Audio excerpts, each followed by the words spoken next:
Hi everyone, it's Ash from FPL Hints, here to talk about match day 4, also known as the round of 16 in Euro Fantasy. Before we get into it, if you're able to like, share and subscribe, that will be greatly appreciated. Now, for those who follow me on X and for those that can see the screen right there, you'll know that I'm not actually playing Euro Fantasy for this edition. The reason being, I've literally just finished a 38 game week FPL season. I've also played UCL Fantasy, so wasn't really keen on playing another fantasy game without some sort of break. Having said all of that, I've seen a plethora of Euro Fantasy drafts on my timelines, and to be honest with you, I've not really been infused with many of the ones that I've seen, and it's been a very interesting tournament to watch as well from a footballing standpoint as well. So I thought, actually, because of this unique time in the round of 16 where I can draft up an unlimited squad, I thought it best to share some of my insights as to what I think could be a viable squad for the subsequent game weeks. And not going to actually create the team, but I will pick my 15. And for those that are watching, I know that most of you are fully engaged with the rules, so I'm not going to go too heavy on the rules here. I'll simply preview the round of 16. I will then look at some of the projections as well for the round of 16, and all of that will then influence the squad that I'm going to construct in this video. So let's get straight into it first and foremost. So with Euro Fantasy, fairly similar to UCL Fantasy with respect to the way it works on match days. Where the subs that you have them, it's not static like in FPL, that they can actually come into play depending on whether you want to use the points that have been scored for a given day or if you want to sub out players. And of course, once you do that, the subsequent points are lost. And we can see that the round of 16 deadline is the 29th of June, 6 p.m. CET. So that's something that is worth factoring in. But the key thing here, like I mentioned at the start, is that we have unlimited transfers. And that's something that is available also around this stage in UCL Fantasy as well. So, of course, people have the chips in play as well. I'm not going to be talking about chips in this particular video. I'm literally just going to construct this round of 16 effectively wildcard team, and then I'll talk through why I've gone for the picks in particular as well. So in terms of the matches as well, so let's start off with Switzerland and Italy. So in the group stages, Switzerland just narrowly missed out on a win in the final minute, and Italy narrowly scored that goal right at the end. So this match almost wasn't going to happen. Switzerland have been very impressive in the group stages. As for Italy, seem to have started off well, but then this isn't the Italy of old, and clearly it's all changed in many respects as well from the team that won Euro 2020 3 years ago. So with this particular match, you'd clearly say that Italy are the favourites. I will come on to the probabilities afterwards as well. But yeah, you'd expect Italy to edge this game. On to Germany and Denmark. Of course, Germany hosting the tournament, and yeah, somewhat of a damp squib in that final match, but you could say it's tournament football, and no doubt you'd expect them to peak in the knockout stages. And against Denmark, who have been fairly reasonable in their group. Having said that, they could have got the win in the final game, but they were unable to do so against Serbia, and ultimately ended up facing Germany, which meant England progressed as the group leaders. You'd have to say that's a Germany win there as well. England against Slovakia, on paper, you'd say that's an England win, but England have been dreadful, for want of a better word, clearly lackluster in all of the games that they've played in, not creating enough chances, not enough end product. You'd expect England to progress against Slovakia, but the way that they're playing, it could probably even end up being 0-0, going into extra time, and probably edging it on penalties. So, yeah, England are the favourite. You'd expect them to win here. And then Spain against the surprise package of Georgia, with that Georgian player being the current top goal scorer in Euro 2024. Spain have been one of the few heavyweight teams that have performed so far, even rested players in that final group game and came through unscathed. Clearly, Spain are the heavy favourites to win this game against Georgia. On to France against Belgium. Again, with the way Belgium had it in their group, they could have ended up as the group leaders, but that wasn't the case for them. And now they're left with this heavyweight match in the round of 16. You'd have to say that France are the favourites. This is post Belgium's golden generation, albeit you've still got Lukaku and De Bruyne, who are, you could argue, past their peak as well. That has to be a France win. And then on to Portugal against Slovenia. Again, Portugal, another heavyweight team that haven't been at the races, especially Ronaldo. You'd have to say that they win this match against Slovenia, who were somewhat lucky to get through their group as the best third place team, if I'm not mistaken. So, yeah, that is a comfortable Portugal win as well. And then on to Romania against the Netherlands. Romania, of course, started off with a bang in their opening game. And you've got the Netherlands, who seem to have, somewhat of a transitional team, lacking like superstar quality as compared to some of the other Euro squads. But you'd have to say that is a Netherlands win on paper there. And then lastly, on to Austria and Turkey for the final round of 16 matches. That's, again, Austria being somewhat of a surprise package with their respective group, where they kind of just went against the odds, really, and surprised many football observers, topped the group that had France in it as well. And then, of course, Turkey in that final group game that they had, they finished second. And if I'm not mistaken, that match, they got a very late goal at the end against the Czech Republic, which secured their progression to the round of 16. So with that one, I think it's going to be an interesting one. I'd say Austria on paper, but I'd say this is certainly a close match. We can see that with the way that the teams have progressed through their groups, it's become very lopsided with Spain, Germany, Portugal, and France and Belgium in that top half. And then lower down, despite England being quite lackluster, I don't want to call it the easier side of the draw, but then you've got the Netherlands, England, and Italy. And one of those teams could very well get to the final unless there are further shocks in this bottom half of the draw. So in that respect, it is lopsided, but you could argue that for the quarterfinals, apart from one or two tight matches, that you've got a clear run of teams. But when it comes to the probabilities, it's clear that you've got almost daylight with many of these teams as to who's going to progress to the quarterfinals. So onto the probabilities taken from this X account. So Spain and Georgia, 70 to 30%, Spain progressing there. And then Germany against Denmark, similar percentages there as well.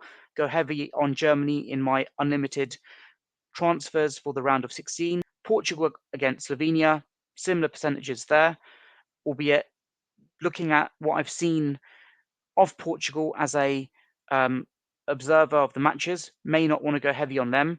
France against Belgium, slightly closer, but clearly France on paper and with the quality that they have should be able to beat Belgium. And then onto the bottom half of the draw, Romania against Holland. Surprisingly tighter than the other percentages, but seems like Holland should be able to edge it. Again, Austria and Turkey fairly close here as well, albeit the way that Austria finished their group should be able to edge this match. And you've got England against Slovakia. Again, the percentages similar to the way it's been in the top half of the draw. A heavyweight team against Slovakia. You'd expect England to win this, albeit they need to really show up with some form now in the round of 16. And then Switzerland and Italy, surprisingly with these percentages, it's got it very close, almost split. But you'd have to say that with tournament football and with Italy's pedigree, that they should be able to edge it. So with all that said, I'm going to construct my round of 16 team, and just something that was of interest to me, and I think this may have been the case for Euro 2020 Fantasy as well. I did play it, but I don't recall what the budget was. But I can see here, very different to FPL and also UCL Fantasy, that they're giving a very generous £105 million budget. So with that budget, I'm going to work my way backwards and start creating a draft. So let's start off with the goalkeepers first of all.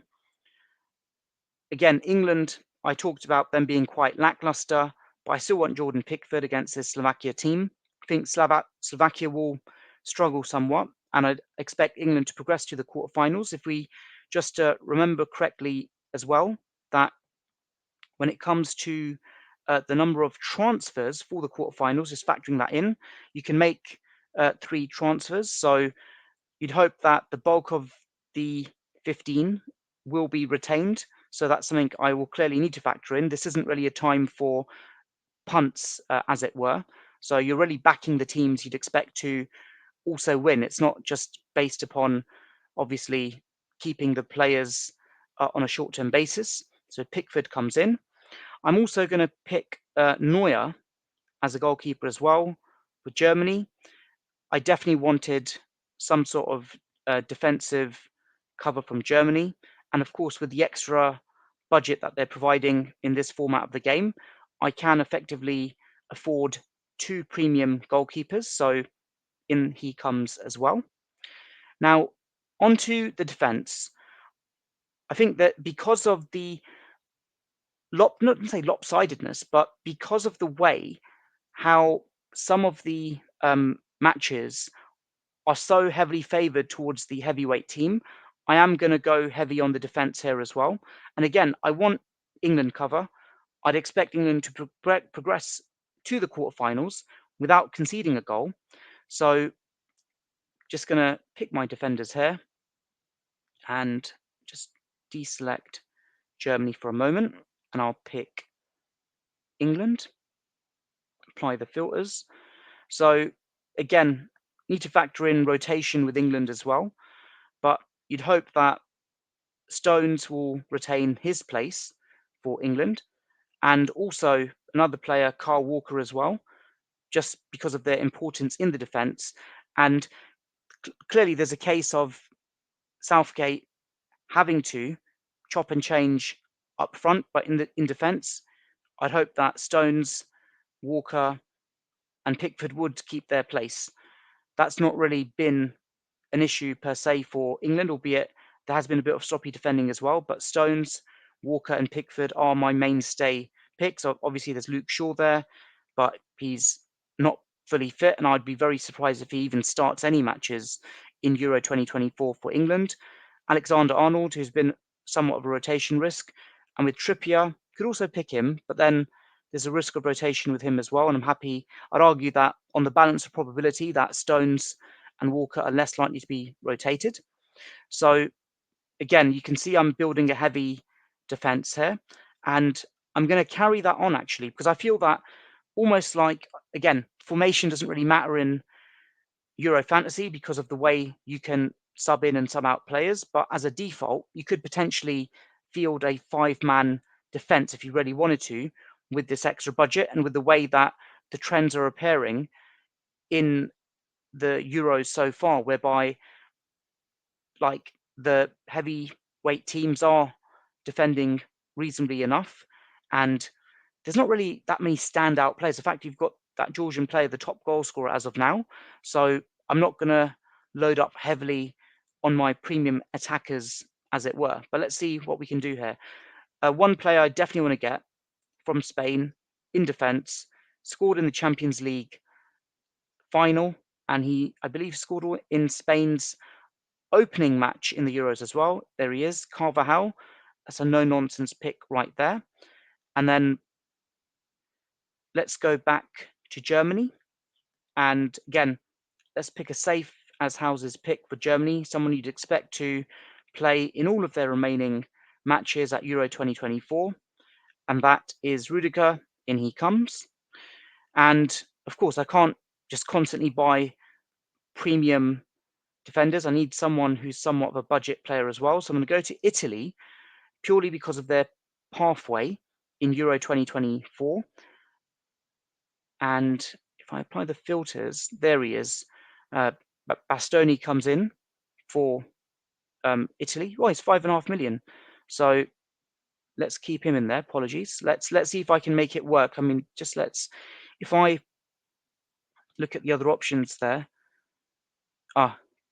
Calafiori's suspended, so can't pick him, unfortunately. I think the other players might be more of a rotation risk. There's Di Lorenzo as well, but he's 5.5 million. Let's stick with Bastoni as the only Italy defender that I have. And again, just need to factor in the fixtures as well, because you obviously want to sub in and sub out players. So with the way that I have it for match day 4, I'd obviously have to start with Bastoni, and I'd start with my German goalkeeper, Neuer, and Rudiger as well as a default. So that's just something that I will factor in there. So I've got 67 million to spend on 8 players. Let's see if I can make this work. So onto the midfield. Again, I'll try and start off with the heaviest premium price players here. So let's just deselect defense, pick midfielders, deselect Italy. I'm not going to pick any Italian attackers, that's for sure. And I think the first midfielder that really stands out for me, it has to be Musiala. So in he comes into this team. And another player, if I can find him, is Wirtz as well, who has played quite well in the Champions League as well. Again, 2 no-nonsense picks. So that's my 4 German players picked. Of course, in the group stages, I believe there's a cap of 3 players per nation, but there's that flexibility for the round of 16 and beyond. And as you can see, Gundogan's now grayed out. I can't pick any more German players in my team.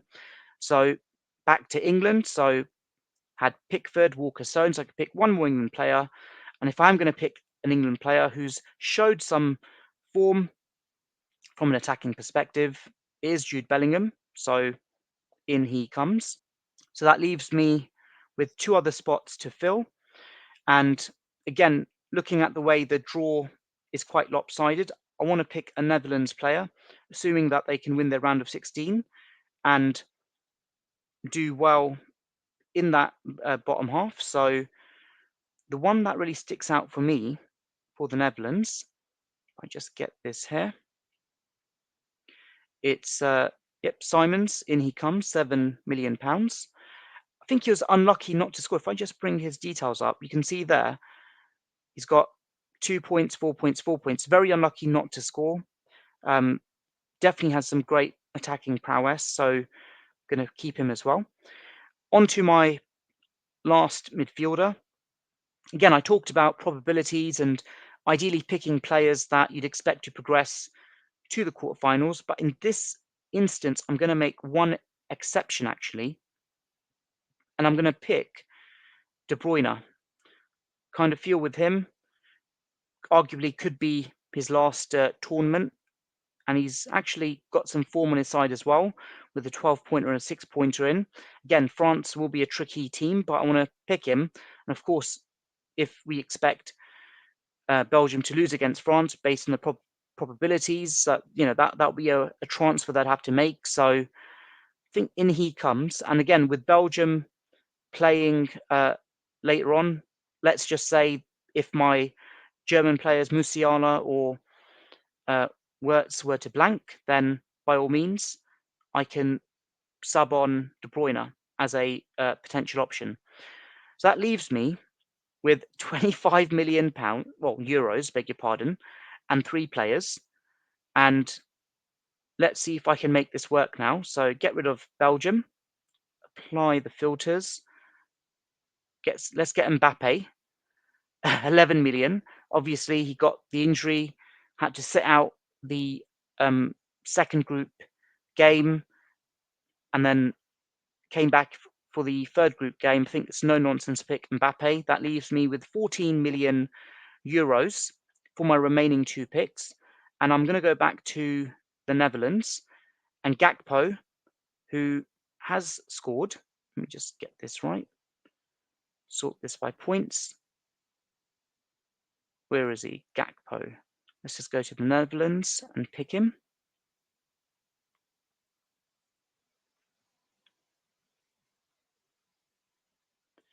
There he is. So Gakpo, who scored in the opening game, got a return in the third game as well. I think no nonsense pick for the potentially next 2 games. That leaves me with 6.5 million. And I'm going to go to Spain. And again, I think another no nonsense pick. And if he is 6.5 million, let's just get this confirmed. There he is. Lamine Yamal, 6.5 million. Surprised he was that cheap in Euro Fantasy. Of course, got a return in the first game, and then minutes were somewhat managed in match day 2, and match day 3 came on for a cameo. But again, you'd expect the likes of Spain to progress at least to the quarterfinals and beyond. And look at that, pick 15 players, and I've maxed out my budget on the dot. And I'm fairly happy with this team. Again, I'm not playing Euro Fantasy, but if I was to play Euro Fantasy, I think these are the kind of players that I'd want, who I'd expect almost all of these players, with the exception of De Bruyne, to also be present in the quarterfinals, i.e. match day 5 as well. So let's do my, that's zooming in too much. Let's do my famous super zoom in, and it says continue. Am I tempted to click continue? No, I'm not going to save this team. I'm not going to bog myself down into Euro Fantasy. Of course, it's too late because I missed out on the group stages. But yeah, let's just go through this one final time then. So Neuer and Pickford as my goalkeepers. Hopefully, both teams can at least get to the semi-finals. I'd expect one of these teams to at least make the final, and technically, both could even meet in the final still. So I think no nonsense getting them in. Onto the defence, Stones and Walker have been relatively reliable for England, albeit England's problems have been more further upfield. So happy with them as well against Slovakia, albeit they could be tested against Italy in the quarterfinals, but fairly content with that. And then onto the other defenders, Carvajal, Rudiger, Bastoni, just kind of like speak for themselves, really. No justifications there. And then onto the midfield, I think Musiala and Wirtz, who have shown some great form in this tournament, you'd expect them to just kick on in the knockouts, and with the quality that they have, like I've said, could at least progress to the semi-finals and even the final itself. And then the remaining picks I've got, Bellingham, only real attacker I'd want from England, and then Simons for Netherlands has shown a bit of spark, albeit the returns haven't really been there. But then if we just remind ourselves of the pathway that Netherlands have, that Netherlands need to overcome Romania, then they need to overcome Austria and Turkey to get to the semi-final. So they're avoiding the likes of England and Italy until then, potentially. So I think having Simons in and opportunities to score against the teams that I've mentioned up until the semis, that could be great potential there. Would I triple up? Would I? Yeah, I haven't tripled up on Netherlands players. I think logically, if I could justify it, I would. Could get a Van Dijk in if I really wanted to, but I think for now, can't really justify a Netherlands defender. So Simons is the only midfielder that I'd pick from the Netherlands. And then on to our strikers. Again, Mbappe goes without saying. Would I want Kane as well? No, if I really wanted to shoehorn him, I probably could, but he's just not had the form. System doesn't seem to be working. The attack, nothing seems to be working for England. So the only premium forward I'm going to pick is Mbappe. And then Gakpo, who, again, with Netherlands, I've just mentioned how they've got a really decent, but arguably among all the teams, the best pathway to get to the semi-finals is with them. So Gakpo and Simons hopefully have some sort of longevity in this hypothetical draft. And then again, lastly, Yamal, clearly minutes have been managed. You'd expect him to start the next match. And clearly there's a spark about him and this young and exciting talent who's obviously showed what he's capable of. La Liga has already shown a lot of that promise in the Euros as well. Just surprised he is that ridiculously cheap. And then, of course, we've got the extra 5 million in Euro fantasy as well to fit these players in. I kind of can't believe I've just maxed out the budget and getting like these players in. So fairly happy with that. Very heavy defense, but then again with the extra budget, I can justify the other picks as well. So let me know in the comments below what you think of this Euro Fantasy round of 16 match day 4 draft. Have I got it right? Again, haven't played from the start. I won't be playing for the knockout. Just an illustration for you to share my thoughts. And as always, if you're able to like, share, and subscribe, that would be greatly appreciated. Take care and all the best with the remainder of Euro Fantasy.